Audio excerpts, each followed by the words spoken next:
I see from a European point of view, like you mentioned, Jean Ray, is that the way we see it is Trump was emphasizing focus on trade deficit and narrowing of trade imbalance, while Biden, let's call it left wing, the liberal side of the left wing, is focused more on ideology. So I do see that the tensions between China and the US will continue, but on different levels.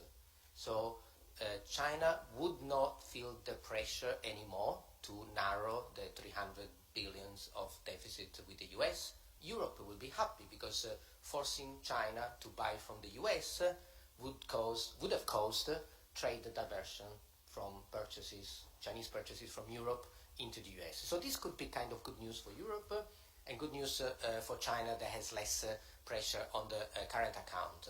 But the ideology pressure will still be there because maybe it's the American unilateralism, or because the issue that the West cannot deal with a communist country to do better than a democracy. And it's one type of conflict, let's call it, that it's hard to solve.